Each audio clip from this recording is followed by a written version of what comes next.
Soy Fernando Vivas y estamos de vuelta en Las Cosas Como Son.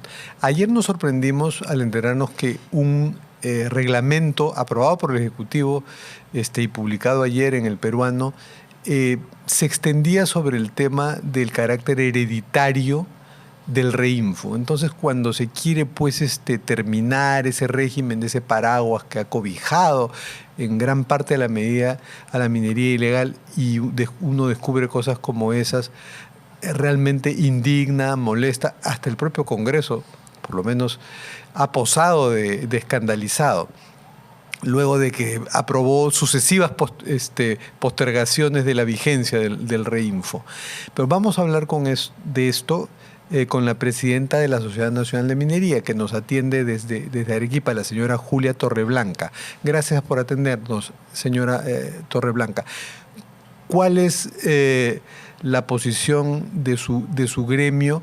Y díganos, por favor, cuéntenos si han hablado personalmente con el ministro Montero de esto y qué les ha ofrecido para que se disipe, ¿no?, ese temor de que aquí hay mucho cobijo a los intereses de la minería ilegal. Muchísimas gracias, Fernando, por la invitación y también por la consulta. En realidad, desde el día domingo no hemos hablado con el ministro Montero, pero lo hemos escuchado anoche aclarar cuáles son las intenciones que se han tenido con el Decreto Supremo 009. Y en realidad estamos muy preocupados. Esa es la reacción nuestra, porque sabiendo que el Reinfo debe llegar a su fin, ojalá en julio, pero él dijo el ministro que están pensando prorrogarlo hasta diciembre de este año. Si esa es la intención, no entendemos por qué se reitera una herencia a los Reinfos que sí estaba contemplado en un decreto supremo para el año 2017, pero que no tenía el alcance que se está planteando en esta oportunidad, más aún cuando estamos a puertas de discutir una ley MAPE. Entonces, en nuestra opinión, los titulares del Reinfo son las personas que están empadronadas, y ese no es un derecho real, como sí lo es un carro, una casa o unas acciones de una empresa. Entonces, no era necesario que el MINEM reitere esta herencia desde el Reinfo, y creemos que si hay la intención sana de que se pare el Reinfo y no se vuelva a extender de acuerdo a la ley 32.213, el MINEM no tenía por qué haberlo hecho hereditario, por un lado. Y por el otro, escuché al ministro Montero, lo cual me tranquiliza un poco, al decir que su intención es que sea hereditario para que los titulares mineros que fallezcan sean los herederos quienes puedan hacer la remediación ambiental y el cierre respectivo. Lo cual también me sorprende, porque han tenido 20 años y no ha habido ninguna autoridad en las regiones que supervise, fiscalice o controle el daño ambiental que están causando la mayoría de los mineros en proceso de formalización o mineros ilegales en algunos casos, pero que están con un Reinfo vencido. Entonces, si es la intención de que sea la remediación ambiental a cargo de los herederos, debería precisarse el detalle en una nueva norma para que no quede a libre albedrío e interpretación de todos los peruanos. Claro, entonces, esa es una preocupación grande.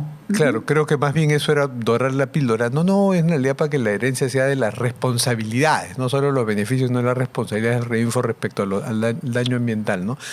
Valga la precisión que ha hecho usted. Ayer nos dimos con la noticia y muchos nos sorprendimos como que fuera algo nuevo, pero es cierto que ya en decretos anteriores, como usted ha precisado, ya figuraba esta figura de lo hereditario, pero en este decreto como que lo precisa más, ¿no? Y esa abundancia de palabras al respecto de este carácter hereditario sí hacía pensar lo peor, y además recordar, tanto para el viejo decreto como para lo que usted ha dicho, ¿no? Que es una ley, es un principio del derecho, ¿no? La propiedad es un derecho real y sí se hereda, pero no licencias de funcionamiento, que es un Reinfo, ¿no? Señora Torreblanca, y respecto a lo dubitativo que ha sonado el ministro ahora al decir que podría ampliarse, como lo faculta el decreto supremo, el Reinfo hasta diciembre. Ha dicho incluso, ¿no? Dice hasta diciembre, pero seguro podríamos hacerlo antes. Si lo hacemos, podría ser 15 días, un mes, 2 meses. ¿qué posición tiene su gremio? ¿Les parecería razonable que se amplíe unos meses más si es que hay una firme promesa, pero ya hemos pasado por varias firmes promesas, de que esto más bien concluya definitivamente y venga una ley MAPE, que es una ley para la minería artesanal y pequeña minería, ¿no? Fernando, como sabes, hemos venido invocando, antes de los lamentables hechos últimos en Patás, que se concluya ya con el reinfo, porque es una carta blanca y un escudo que usan muchos de los informales para desarrollar actividad minera en lugares donde no está autorizado, sin cumplir ni siquiera los requisitos del reinfo, y muchas veces con reinfos que no están activos o están vencidos o excluidos. Entonces necesitamos realmente que el gobierno ponga un plazo definitivo. Cierto que la ley 32.213 da la potestad de ampliar por 6 meses más y esos 6 meses vencen en diciembre.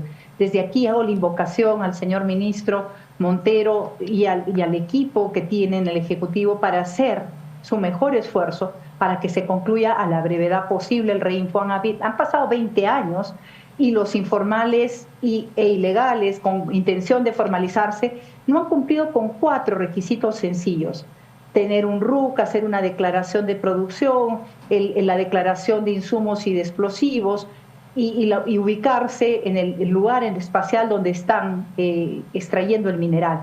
Y no lo han logrado en 20 años. Me sorprendería, a pesar de los esfuerzos que hace el Ministerio de Energía y Minas, que lo hagan en los siguientes meses, porque si no hay voluntad, ya debería hacerse un corte y lograr que la ley MAPE entre en vigencia, una ley técnica consensuada y que pueda ser aplicable y fiscalizada, para que puedan al día siguiente hacer uso tanto de sus derechos como sus deberes, los pequeños mineros, los artesanales, al igual que lo hacemos los demás. Entonces, en el decreto supremo del domingo también nos llama la atención que el Ministerio de Energía y Minas, en lugar de exigir que se apuren con el cumplimiento de todos los requisitos, está flexibilizando y les pide a los mineros, aunque sea cumplan un requisito para poder permanecer en el reinfo, cuando debería exigir que se cumplan mínimo esos 4 requisitos que son los que se buscan para poder lograr identificar a los mineros que cuentan con el mismo, ¿no? Última pregunta, señora Torreblanca.